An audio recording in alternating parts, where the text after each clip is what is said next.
ফুলমালাতে আবারও স্বাগত জানাচ্ছি। তো আমার রেনুবালা, রেনুবালাতে যে শাড়িগুলো আপনারা দেখে থাকেন সেগুলো হ্যান্ড পেইন্ট। তো রেনুবালার শাড়ি সাধারণত হ্যান্ড পেইন্ট নামেই পরিচিত, কিন্তু ফাঁকে ফাঁকে আপনারা টাই টাই দেখেন, তারপরে ব্লগ দেখেন, মাঝে মাঝে সেলাইয়ের কাজও দেখেন। ওই টাই টাইটা না, ওটা আমার পুরোটাই নিজের করা ছিল, আমি নিজের থেকে শিখেছিলাম। কিন্তু আজ দেখাবো টাই ডাই না, শুধু ডাই, মানে কীভাবে শুধু শাড়িটার ব্যাকগ্রাউন্ড রং করতে হয়। কিন্তু সেই কাজটা আমি নিজে করি নাই, অন্য আরেকজনের দিয়ে করেছি। আমি ভাবছিলাম যে আমি একটু শিখবো, কিন্তু কাজটা ভীষণ কঠিন এবং অনেক রকমের জিনিসপত্রের দরকার হয়। যাই হোক, আমি আপনাদের দেখাবো, আমার ভালো লেগেছে, আপনারা যদি পারেন ওইখান থেকে শিখে নিতে পারেন। আর কেমন লাগছে আমার এই রেণুবালার কাজগুলো, তারপরে ফুলমালার এই ভিডিওগুলো কেমন লাগছে, যদি ভালো লাগে আপনাদের, যারা সাবস্ক্রাইব করে নাই করে রাখবেন, তাহলে আমিও শিখবো, আপনারাও শিখবেন। আর সবার সাথে এই ভালো লাগাটা ওইটা আমরা শেয়ার করতে পারবো। তো যেখানে আমি রং করব সেইখানে চলে আসছি। জায়গাটা হলো আমেরিকান অ্যাম্বাসির সামনে, ভাটারা থানার জাস্ট পেছনে। আপনারা যদি চান ঠিকানা এবং ফোন নাম্বার দিয়ে দেবো, করে নিতে পারবেন। এটা হলো রঙের চার্ট। এইটা দেখে দেখে আমি রং করব। তো প্রথমে শাড়িটা একেবারে ফুটন্ত পানিতে ভিজিয়ে নেবেন, কারণ শাড়িতে যদি কোনো মাঠ থাকে মাঠটা উঠে যাবে, আর মাঠ থাকলে রংটা ভালো মতো বসে না। তো এই যে আমার হ্যান্ড পেইন্ট করা শাড়িটা এরকম করে নিয়েছি, এটা আমি করলাম যেন আমি কনফার্ম হতে পারি আমার শাড়ির থেকে রং ওঠে কি না। তো আমার শাড়ির থেকে কোনো রং ওঠে নাই। আমার এটা সাদা শাড়ি ছিল, হ্যান্ড পেইন্ট করা, আমি এটা হলুদ রং করতে চাচ্ছি। তো এরকম ভেজানোর পরে তারপর ঠান্ডা পানিতে নিতে হবে যখন পুরোপুরি মারটা উঠে যায়। তারপর আপনি যে রঙের শেড করবেন সেটা আপনার করে দেবেন ওনরা। যে এইটা দেখতে পাচ্ছেন, এটা হলো বিভিন্ন রঙের কৌটা, এর ভিতরে রং আছে। এটা আপনার লাইট ডার্ক যে কোনো রকমের রং আপনারা করে দিবে। তো এই যে পানিতে ভিজে নিয়েছে, ঠান্ডা পানিতে, ঠান্ডা পানির থেকে উঠে নিয়ে পানিটা শাড়ির থেকে পানিটা ভালো করে ঝরিয়ে নিতে হবে। যেটা এটা আমার সেই হ্যান্ড পেইন্ট করা শাড়ি। তারপরে ভালো করে পানি ঝরানো লাগবে। তো এই জন্যে বলেছিলাম যে একটু কঠিন আর একটু জায়গার দরকার হয়, যেহেতু ওনারা কমার্শিয়ালি করে থাকে অনেক অনেক শাড়ির। যে দেখেন ওই যে আমার পেইন্ট করা, আমার এটা একটা অপরাজিতা শাড়ি। জায়গা এরা অনেক অনেক কাজ করে, এই জন্যে বড় একটা জায়গা করে নিচ্ছে। আপনার যদি দু একটা করতে হয় তাহলে এনাদের দিয়েই করাই ভালো। আর যদি আপনি আর অনেক অনেক করতে চান আর আপনার বাসায় যদি জায়গা থাকলে সেটা করতে পারেন। এই দেখেন ওই বড় পাত্রে হলো পানি ফোটানো। তারপরে এই যে এই পাত্রে গরম পানি দিয়ে এখন রং আমরা মেশাবো। এই যে দেখেন এই পানির ভিতরে আমরা যে একটা পাত্রে রং দেখেছিলাম এরকম, আমি করব হলো হলুদ রং। তারপরে এই যে এইরকম করে হলুদ রং করে দিচ্ছি। আমি সাথে ছিলাম, ওরা বুঝবে কি বুঝবে না সেই জন্য ডার্ক লাইট করানোর জন্য আমি, যখন ওনারা কাজ করে আমি সাথে দাঁড়িয়েছিলাম। ভালো করে পানির সাথে রংটা মেশানো লাগবে। আর ওদিকে তো আমার শাড়ির মার উঠে গেছে এবং পানি ঝরছে। আমি করব হলো ডার্কের থেকে লাইট, এবং শেষ পর্যায়ে একেবারে সাদা থাকবে।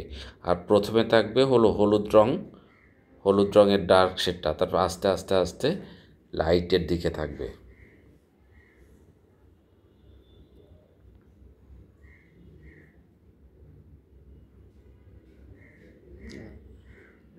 এই যে ফুটন্ত পানিতে আমি এখন রং দিয়ে নিচ্ছি। একেবারে টকবক করা ফোটানো পানি কিন্তু এটা, আর খুব সাবধানতার সাথে কাজটা করতে হবে। আর এনারা যেহেতু প্রতিনিয়ত করে থাকে সেই জন্য এদের কোনো সমস্যা হয় না।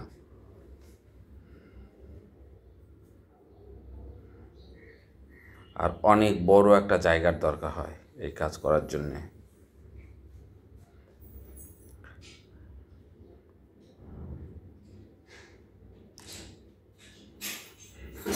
এখন চেক করে নিচ্ছি আমি যে রঙটা চাচ্ছিলাম সেই রঙটা হচ্ছে কি না। কাছে থেকে হলে সুবিধা হয়, আপনি ডার্ক চান না লাইট চান ওনারা ঠিকঠাক মতন করে দিবে।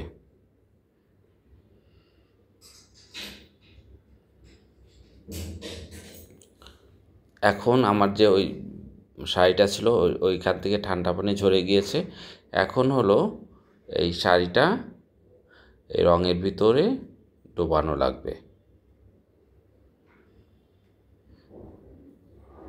এটা কিন্তু আমার বললাম হাতে আঁকা অপরাজিতা শাড়ি। আজকে কতগুলো শাড়ি একবারে করে নিয়ে যাব, এটা আমার বাসার থেকে একটু দূরে, সেই জন্যে আস্তে আস্তে দেখেন, এটা আস্তে আস্তে দিচ্ছি। নিচেরটা ডার্ক হবে, আস্তে আস্তে পরে লাইট হয়ে যাবে। আমি বললাম না হলুদ রঙের করব, এটা ভালো করে মেশানো লাগবে, না হলে কোথাও হলুদ একটু লাইট হবে, কোথাও একটু ডার্ক হবে, সেজন্য ভালো করে মেশানো লাগবে এপাশ ওপাশ করে।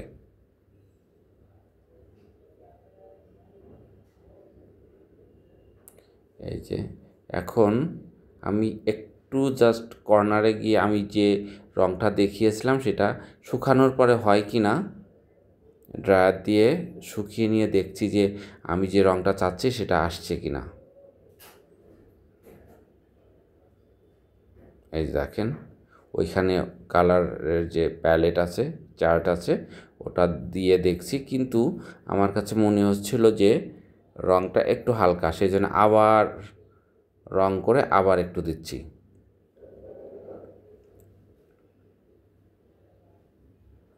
এই যে আবার একটু ডার্ক করে নিচ্ছি, কারণ আগের রঙটা লাইট ছিল। এই শাড়িটা আবার দিয়ে নিচ্ছি ডার্ক করার জন্যে।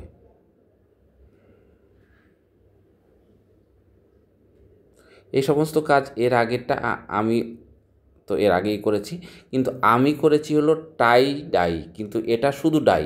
টাই মানে বাঁধা আর ডাই মানে রং করা, টাই ডাই, সেই জন্যে। কিন্তু এটা দেখতে পাচ্ছেন আমি কিন্তু এরা কিন্তু কোনো বাঁধে নাই, এক সলিড একটা কালার, এই জন্যে এটার নাম হলো শুধু ডাই। কিন্তু আমি যেটা করেছিলাম সেটা হলো টাই ডাই। এই যে এখন রংটা ঝরে যাচ্ছে, রং কিন্তু একই, শুধু হলো আমি টাই ডাই এবং সেটার অন্য আর একটা নাম হলো শেবরি। এই যে এখন রংটা একেবারে পুরোপুরি মিলে গিয়েছে, যে সেটার কথা বলেছিলাম। এখন আবার ঠান্ডা পানির ভিতরে আমাদের চুবানো লাগবে। এখন ঠান্ডা পানির ভিতরে দিলে রংটা তো শাড়ির ভিতরে লেগে গিয়েছে, সেই জন্য কোনো অসুবিধা হবে না।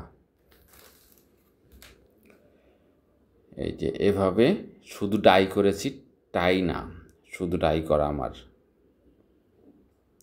যিনি কাজ করছেন ওনার নাম হলো সাফায়েত, ভীষণ সুন্দর কাজ করেন। এই যে আমার শাড়িটা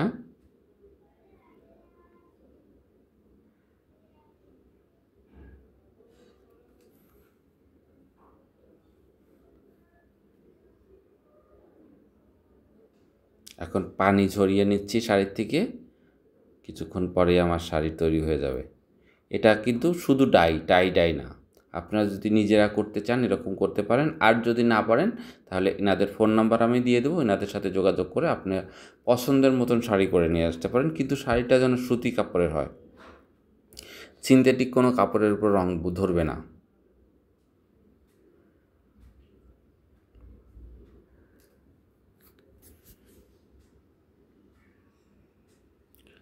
আর এই যে এই আরেকটা এটা করেছি, এটা আমার হ্যান্ড পেইন্ট না, এটা আরেকটা শাড়ি। এটা থাকবে হলো ডার্কের থেকে আস্তে আস্তে আস্তে লাইট। উপরের অংশ দেখেন সাদা, উপরের অংশ কিন্তু আমি জলের ভিতরে দেই নাই। এটা নিচের অংশ ডার্ক থাকবে, ডাই করব, উপরের অংশ এক কালারের থাকবে, উপরের অংশ শুধুই সাদা। এটা ডার্কের থেকে আস্তে আস্তে আস্তে লাইট, এটা আরেকটা শাড়ি। তো এভাবেই ডাই করে, দেখেন এটা আমার শাড়িটা ডাই করার পরে এরকম হলো। তো কেমন লাগলো? আপনারা যদি চান এখানের থেকেও করতে পারেন, অথবা নিজে নিজেও আপনারা প্র্যাকটিস করতে পারেন।